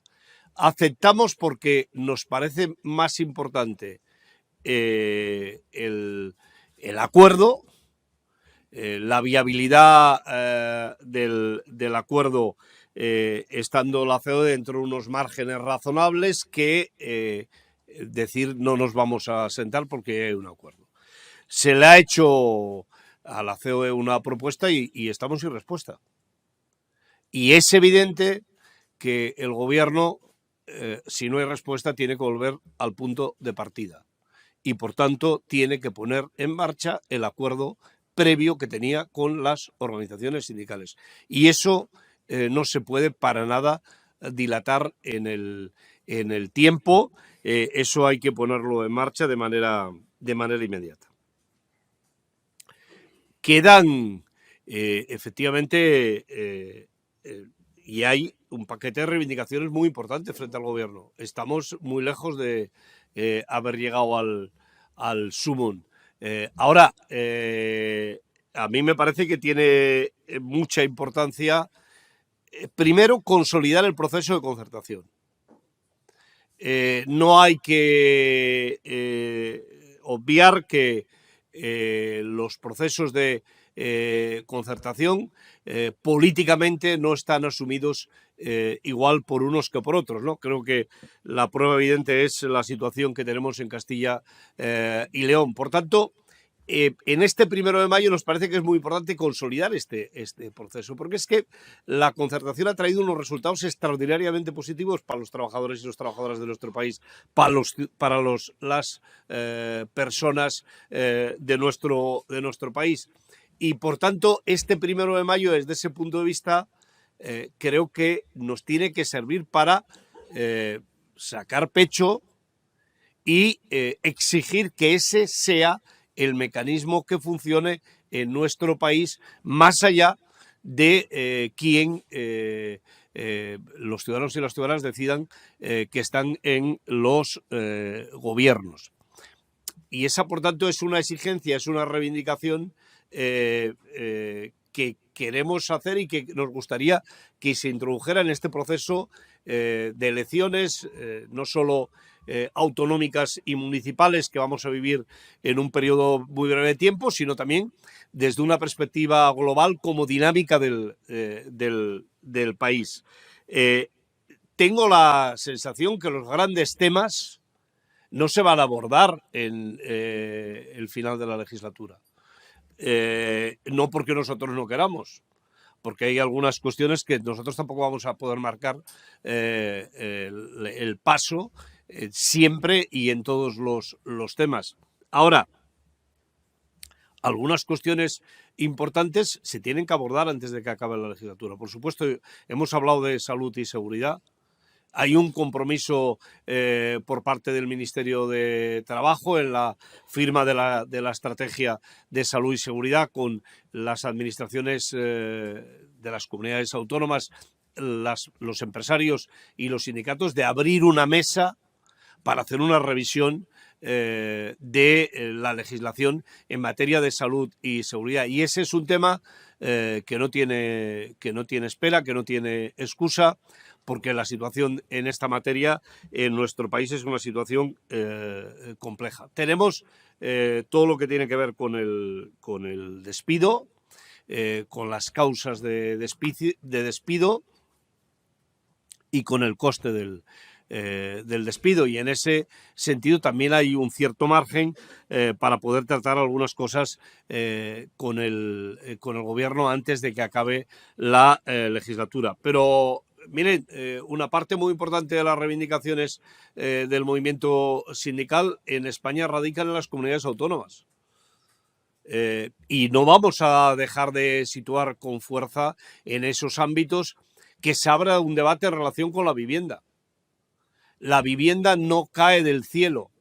No vamos a tener la posibilidad de que los trabajadores y las trabajadoras accedan a una vivienda si no hay un compromiso del conjunto de las administraciones públicas. La ley de vivienda es un buen paso, pero es que la ley de vivienda necesita un compromiso político del conjunto de las administraciones y no es abruptos de algunas administraciones que se declaran insumisas y que dicen que no cumplirán una ley. Cada día tenemos más comunidades autónomas que se declaran insumisas de una manera absolutamente increíble, incumpliendo todas las obligaciones constitucionales que tienen, y dicen que no van a cumplir la ley. La vivienda es un tema central que tiene no solo la necesidad y obligación constitucional, sino la necesidad para el buen desarrollo del trabajo.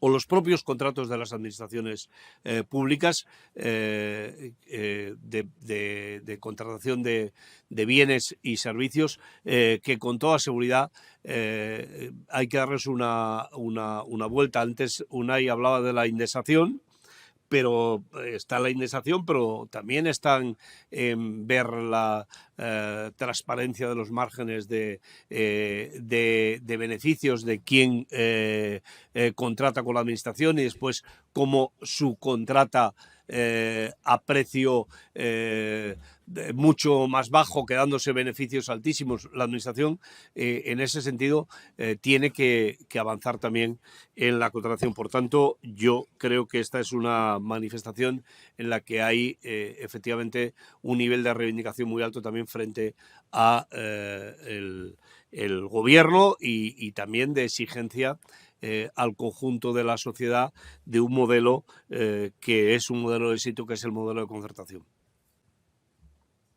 Buenos días, Noelia Casado de La Información. Por matizar respecto al Estatuto del Becario, en alguna ocasión tras las reuniones los negociadores habían fijado como fecha un poco de límite el 1 de mayo. No sé si efectivamente se plantean alguna fecha concreta en la que dar por perdida esta negociación con la COE y pues confirmar si en el caso de efectivamente dar pasos hacia atrás y recuperar el acuerdo de octubre se volvería a recuperar la eliminación de las prácticas extracurriculares en un periodo temporal concreto. Y por otro lado, cambiando de tercio respecto a las políticas fiscales, pedían al Gobierno que no se resigne a mover piezas en este sentido. El Gobierno durante esta legislatura ha decidido no deflactar el IRPF nacional y son escasas las comunidades autónomas que lo han hecho en el ámbito autonómico. No sé qué valoración tienen sobre esto y qué papel creen que juega dentro de la pérdida de poder adquisitivo de los trabajadores. Gracias. Bueno, con lo del becario es que, en fin, yo suscribo lo que ha dicho ahora mismo Pepe, ¿no? Es decir, esta es una negociación bastante surrealista desde el momento, nosotros afortunadamente no lo habíamos pasado por los órganos de dirección, pero vamos, estábamos en la misma, el acuerdo estaba cerrado, hay una recomposición de la negociación, con lo cual, pues ahora estamos a expensas de ver si finalmente esto tiene salida o no. Si no tiene salida, no creo que haya una fecha, pero es que esto no tiene más demora. Es que entonces se trata de si COE entra al acuerdo o no entra. Y si no entra al acuerdo, evidentemente, nosotros pues también nos vamos a retrotraer a lo último que acordamos de unas medidas que, aunque se ha cambiado los términos, bueno, lo último que hay encima de la mesa es yo creo un avance muy sustancial, ¿no?, en la regulación de la figura del becario o de la becaria, pero en fin, no hay una fecha, pero esto no tiene más recorrido, ¿no? Y sobre las políticas fiscales, sinceramente, yo creo que en España, cuando se ha querido plantear la posibilidad de deflactar el IRPF, se ha hecho trampa. Se está hablando directamente de rebajar los distintos tipos del IRPF. No se ha dado un planteamiento de deflactación porque en España lo que han subido son los precios, no los salarios. Entonces la deflactación podría haber tenido su sentido cuando dice, oye, si los precios suben un 8% y los salarios un 8%, al saltar los tramos del IRPF, estás pagando más a Hacienda cuando realmente tu salario real no ha incrementado, simplemente ha cubierto la inflación. Claro, es que eso no ha pasado. Entonces aquí de lo que se estaba hablando es directamente de bajar los tipos del IRPF por parte de algunos partidos y de algunos gobiernos autonómicos, ¿no? Bueno, pues es legítimo, pero no es una deflactación. Entonces yo creo que hay que llamar a las cosas por su nombre. A partir de ahí, nosotros siempre vamos a reivindicar que cualquier medida de carácter fiscal tenga carácter progresivo y no ponga en riesgo la suficiencia de nuestro sistema fiscal, porque hay una trampa antiimpuestos y aquí en las medias es donde está escondido el gato del asunto, ¿no? Y lo estáis viendo, por ejemplo, en la Comunidad de Madrid, donde se tocan los tramos del IRPF, otros impuestos, benefician en exclusiva a las rentas altas no benefician en nada a las rentas medias y a las rentas bajas, y la media es que cada madrileño se ahorra 570 euros en el IRPF. No es verdad. Aquí lo que se está haciendo es deteriorar la recaudación para tener una excusa y deteriorar los servicios públicos. De manera que el ciudadano normal va a tener que pagar más de su bolsillo en los servicios privados, y al ciudadano con rentas muy altas pues le permite un ahorro enorme de recursos que no se van a pagar a un médico o a un profesor o a una profesora, ¿no? Y luego los datos están ahí. Aquí se estaba anunciando poco menos que el Estado se está... Bueno, ya no lo llaman ni el Estado, dicen el Gobierno. Bueno, a veces Pedro Sánchez. Parece que el que se está forrando con los impuestos es Pedro Sánchez, que se lo lleva, ¿no? Es una cosa absolutamente de populismo fiscal de derechas lo que estamos viviendo en algunos discursos en España, ¿no? Pero es que encima es mentira, porque resulta que los datos sobre presión fiscal dicen que tampoco se ha incrementado la presión fiscal en España, y eso que el PIB está mal medido. O todo parece indicar que está muy mal medido. Es decir, que tenemos un PIB bastante superior realmente a lo que cifran los datos oficiales, con lo cual la presión fiscal, es decir, lo que recaudan todas las administraciones públicas sobre porcentaje de ese PIB todavía sería inferior, con lo cual seguimos en el mismo diferencial con la Unión Europea. Por tanto, es que encima no es verdad que la presión fiscal en España haya aumentado en este último periodo, porque se han rebajado muchos impuestos, aunque no se diga, pero se han rebajado impuestos a las eléctricas, a la energía eléctrica, se han rebajado impuestos al consumo eléctrico, se han rebajado tramos del IRPF y se ha rebajado el IVA. Por tanto, sí se han bajado los impuestos en nuestro país, por cierto, con un resultado más que cuestionable en limitar la inflación, porque estamos esperando ver los resultados sobre los precios de haber bajado el IVA al superreducido en un montón de productos. Las consecuencias, ¿cuáles han sido? Incrementar los márgenes empresariales, lo que decíamos los sindicatos que iba a pasar. Porque si no se contienen los precios, pues lo que haces es incrementar el margen de la empresa que vende al mismo precio o más, si lo puede colocar, pagando menos IVA soportado. Con lo cual, pues es un fracaso la política de bajada de impuestos, salvo que lo que se quiera es arruinar los servicios públicos, que es para lo que está pensado, ¿no?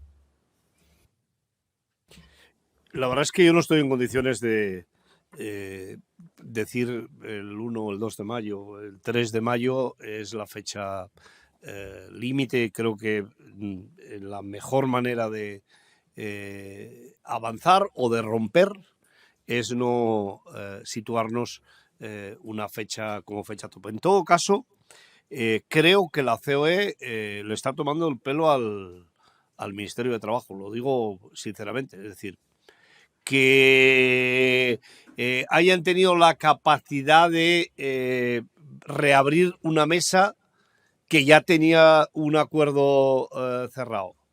Que el Ministerio nos pida que quiere hacerlo con acuerdo, incorporando a las patronales. Que haya habido negociaciones, propuestas y contrapropuestas, y que las patronales continúen sin decir qué van a hacer, pues tiene un gran interés para las patronales, que es continuar dándole vueltas a la mona para finalmente que no tengamos el estatuto del becario y que no podamos cambiar de manera sustancial las condiciones de las y los becarios de nuestro país. ¿Eso tiene límite el 1 o el 2 de mayo? Pues yo no estoy en condiciones de decir qué día es el día que se va a acabar, pero el Ministerio tiene que cumplir con los compromisos que tiene con las organizaciones sindicales. Nosotros hemos sido más que generosos. Hemos abierto de nuevo la mesa de negociación. Se han incluido algunas de las cuestiones que estaba planteando la COE. Y si da la espantada, pues oiga, adiós, ya está, estatuto del becario y otra cosa mariposa. No puede ser que este intento permanente de no salida pues nos lleve a la situación en la que estamos. Mire, en el tema de la fiscalidad hay que decir las cosas muy claras. La bajada fiscalidad que se pretende en nuestro país va dirigida a tratar como iguales a personas, a familias que no son iguales. Y por tanto, tocar el IRPF para intentar solventar una situación difícil en la que se encuentran muchas familias en nuestro país, tratando a todo el mundo igual, cuando los salarios de partida no son iguales, no solventa el problema. Y creo que en todo caso agrava el problema porque el Estado no tiene medios, no tiene recursos para poder desarrollar otras políticas que justamente vayan dirigidas a solventar los problemas de esos colectivos. Y yo creo que ya ha quedado más que puesto de manifiesto hasta qué punto efectivamente las bajadas de los impuestos, sobre todo por lo que hace referencia al IVA, las empresas se lo comen de manera inmediata y eso no tiene una repercusión en los precios. Por eso a mí me parece que este no es el momento de bajar impuestos con las necesidades que tienen muchísimas personas en nuestro país, con las colas que hay para recoger bolsas de alimentos en determinadas ONGs que reparten alimentos en nuestro país, con la cantidad de gente que está durmiendo en la calle y que después de dormir en la calle se lavan y van a trabajar porque no tienen con su trabajo la posibilidad de cubrir una solución habitacional. Sinceramente creo que bajar los impuestos favoreciendo a los ricos no es el camino, no es la solución y desde luego no lo vemos que ese sea el camino ni sea la solución. Sí, muchas gracias. Mercedes Arrayer de Voz Populi. Yo quería preguntar, han pedido el voto por las organizaciones progresistas. No sé si nos pueden concretar un poco más. De momento hemos tenido, en el caso del coste del despido, hemos tenido una serie de reflexiones, no sé si la pedirían por sumar, porque ha habido una serie de posiciones por parte de Yolanda Díaz, pero luego vemos que el Gobierno mantiene en Europa una posición muy similar a la de la patronal, ¿no? Entonces, a ver si nos pueden concretar por quién piden el voto. Gracias. No pediste. La última parte no te he entendido muy bien de la pregunta. Nosotros nunca vamos a pedir el voto para una organización porque no es nuestro cometido. Nuestro cometido, en primer lugar, es promover el voto y que los currelas voten. Esto es muy importante. Que las clases populares voten. Yo creo que eso es muy importante en las sociedades modernas porque la diferencia de voto en cualquier circunscripción entre los barrios y las zonas más pudientes y los barrios y las zonas más deteriorados es enorme y explica parte del mapa político en España. Por tanto, que voten los trabajadores, que voten las trabajadoras y a partir de ahí contrastar lo que dicen cada uno en sus programas y en sus políticas, porque los programas luego hay que concretarlos en políticas reales, con lo que planteamos los sindicatos. Y los sindicatos mayoritarios en España tenemos una orientación en política laboral, fiscal, medioambiental y de muchas más cosas que coinciden infinitamente más con los partidos progresistas, que todo el mundo sabe qué abanico estamos hablando, ¿no? A partir de ahí nosotros no somos una organización independiente, que no equidistante ni neutra y no pedimos el voto para una organización, faltaría más. En relación con este tema,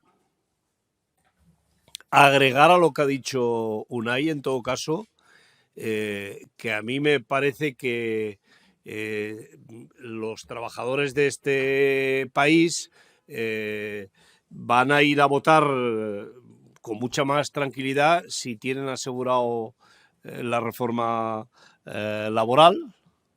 Y cuando digo que tienen asegurada la reforma laboral, quiero decir que la circunstancia que se dio de que se aprobara en el Congreso de los Diputados con un voto por equivocación no es el camino que se pretende después de las elecciones.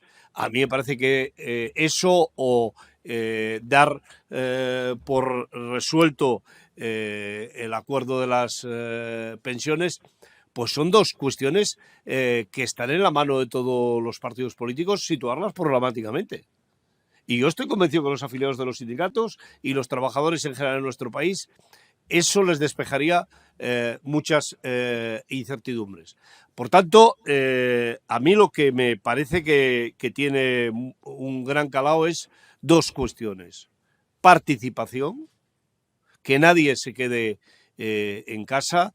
Los trabajadores y las trabajadoras de nuestro país, ejercer el derecho a voto es hacerles iguales en ese momento con el propietario de su empresa a la hora de decidir el futuro de su país, y por tanto tiene una gran importancia que vayan a votar. Y en segundo lugar, que es evidente que los sindicatos tenemos posiciones, que tenemos compromisos con los trabajadores y las trabajadoras.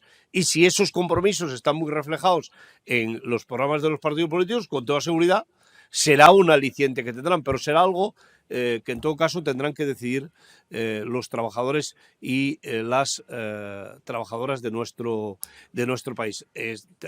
Más allá de eso, a mí me parece que los que reniegan de las organizaciones sindicales, los que reniegan de la concertación, ellos mismos son los que se están yendo de ese marco en el que los sindicatos nos planteamos los procesos electorales. Buenos días, Elena Martín de La Sexta. Quería preguntarles por la ley de vivienda. Ayer el presidente anunció otras 43.000 viviendas de alquiler social y la pregunta es qué le parecen las medidas sobre vivienda del Gobierno y también las del Partido Popular. Gracias. Bueno, en lo que hemos conocido hasta ahora, la ley de la vivienda es una ley que va bien orientada, pero que tiene que tener un desarrollo en el medio y en el largo plazo, porque la política de vivienda en España solo va a cambiar el precio de la vivienda y el acceso, sea en propiedad o sea en alquiler, si se impulsa durante muchos años, porque han sido muchos años para favorecer los altos precios de la vivienda en España. ¿Qué es lo que nos parece? Que en la medida en que esta ley de vivienda, por un lado, sirva como impulsora de un parque de vivienda pública donde el alquiler juega un papel muy importante, es decir, donde haya un gran parque de vivienda pública de alquiler en España, sea por nueva construcción o sea por movilización de viviendas que ya existen, será una ley todavía más positiva. Pero como esto además requiere, sobre todo la construcción de un largo periodo de realización, creo que hay que atreverse a establecer determinados límites en los precios de los alquileres en zonas tensionadas de nuestro país. Y a plantear esto es un salto adelante muy importante. Ahora hay que introducirlo en el conjunto de los territorios de nuestro país y el Gobierno, en mi opinión, tiene que ser muy beligerante con las administraciones, en este caso autonómicas, que pretendan boicotear una ley de estas características. Y lo que he conocido, lo que ha hecho público el Partido Popular en materia de vivienda es más de lo mismo, ¿no? Decir en España en el año 2023 que para bajar el precio de la vivienda hay que hacer construcción a cascoporro de vivienda es surrealista. Porque es que este país hace poco más de una década construía cada año más viviendas que Alemania, Francia e Italia juntas. Y los precios de la vivienda se multiplicaron. Y los precios del suelo se multiplicaron por 3. Es decir, no es verdad eso. En España lo que hay que hacer es sacar vivienda con pisos con precios tanto de venta como de alquiler sociales, por un lado, un parque público importante y dejar de incentivar el encarecimiento de la vivienda. Porque antes hablaba Pepe y tenía razón con esto del intervencionismo. A mí me hace mucha gracia el liberalismo, el supuesto liberalismo español y la derecha española cuando habla de intervencionismo. El mercado más intervencionista que ha habido en España es el de la vivienda. Se ha intervenido el mercado de la vivienda para favorecer que no caigan nunca los precios. a través de políticas fiscales, a través de cheques para la gente que se incorpora a vivienda, a través ahora de la ocurrencia esta de Ciudadanos de adelantar la pensión a los jóvenes para que puedan acceder a una vivienda. Son todo políticas encaminadas no a favorecer la emancipación de los jóvenes, no, a favorecer que los grandes propietarios de vivienda no tengan que bajar ni un duro. Lo de la ley de la oferta y la demanda es mentira cuando vamos a un sector de este tipo. Se trata de favorecer que la gente se endeude, se empufe hasta las cejas para que los grandes propietarios no tengan que bajar ni un duro el precio de la vivienda. Claro que es intervenida. Hemos sufragado con recursos públicos las cuentas de resultado de las mobiliarias, de las constructoras y de la banca en este país. Esa es la política de la derecha en materia de vivienda. Y a eso lo llamaron milagro económico. Por tanto, son políticas absolutamente fracasadas. Absolutamente fracasadas. Y vuelvo a hacer un llamamiento a otro perfil de empresariado en España. Es un drama para nuestro país que algunos sectores económicos extraigan tantos recursos de la economía, del consumo de los ciudadanos y de la inversión de los inversores en sectores tan sumamente improductivos. Lo que se invierte en vivienda porque da unos beneficios enormes, no se invierte en mejorar la tecnología en los sectores industriales, por ejemplo, que da resultados más a largo plazo. Lo que un chaval o una chavala se tiene que gastar en una hipoteca, en un alquiler, no se lo gasta en otra cosa que genera beneficios para las pymes, para los autónomos o para el agrario español, por decir algo. Haría falta que una parte del empresariado español tome conciencia del momento que vive el país, donde podemos cambiar el modelo productivo. Pero no podemos volver a repetir políticas fracasadas y que este país se vuelva a empufar en viviendas que se van a encarecer por muchas más que se hagan si no se ponen a precios sociales y si no se topan los precios, sobre todo de los alquileres en algunas zonas de España. Y lo apuntaba también Pepe. Movilidad de los trabajadores y trabajadoras. Dicen los empresarios que no encuentran gente, pero ¿cómo van a encontrar? ¿Cómo te vas a ir a trabajar por 1.200 euros y pagar 700 de un alquiler 800? Pero si es que es imposible. El problema de la vivienda es un problema muy gordo en España y el gobierno tiene que atreverse a ir por esta línea y tiene que ser muy beligerante con las comunidades autónomas que hagan un ejercicio de insumisión para proteger a la clase más parasitaria del empresariado rentista español. Voy a intentar sintéticamente situar, sí, porque hoy estamos con paciencia, esta cuestión.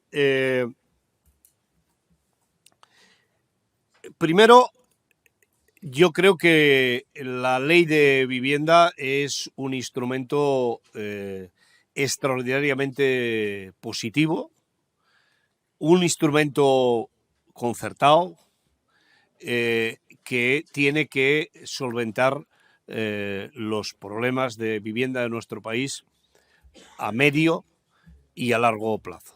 Pero es evidente que necesitamos medidas de choque a corto plazo. Y en ese sentido, que el Gobierno haya movilizado los activos de la Sareb, que pagamos todos los ciudadanos y las ciudadanas de nuestro país, y los ponga al servicio de las familias, de las personas que están en una situación de más vulnerabilidad, me parece que es positivo. Podíamos incluso pensar que hace un tiempo largo que se podía haber hecho, porque efectivamente estos activos están ahí y hace tiempo que venimos vienen exigiendo muchas organizaciones que se pongan en el mercado en un inicio de una política social importante.